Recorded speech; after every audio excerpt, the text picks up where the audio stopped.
অভয়া যে যাকে নির্যাতন করে হত্যা করা হয়েছে সে গোটা পশ্চিমবঙ্গকে আজকে এক করে দিয়েছে।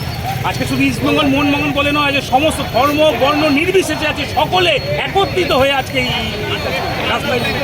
আজকে ইস্টবেঙ্গল মোহনবাগান কোনো ব্যতিক্রম না, সমস্ত ডার্বির রং ভুলে আজকে আমরা এক হয়েছি। শুধু একটাই স্লোগান যে জাস্টিস ফর যতদিন না জাস্টিস পাওয়া যাবে এইভাবেই আমরা রাস্তায় থাকবো। কোথা থেকে কোথায় মিছিল করা? আমরা গার্জেন গেট থেকে বীরহাট অব্দি আসলাম ক্যান্ডেল মার্চ।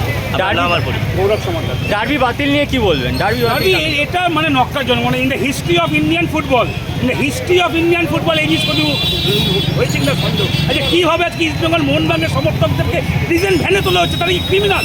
আজকে একটা খুব সিম্পল কথা আছে, মাননীয় মুখ্যমন্ত্রী যদি জাস্টিসের জন্য হাঁটতে পারে, তো আমরা হাঁটলে কোথায় সমস্যা? কেন পুলিশের সমস্যা? পুলিশ বলছে যে আমাদের কাছে অ্যাডিকুয়েট ফোর্স নেই বলে ম্যাচ বাতিল, কিন্তু তার থেকে ডবল ফোর্স আমরা দেখলাম এই ছেলেগুলোকে আটকানোর জন্য। লজ্জা! কলকাতা পুলিশকে আমরা ধিক্কার চাই।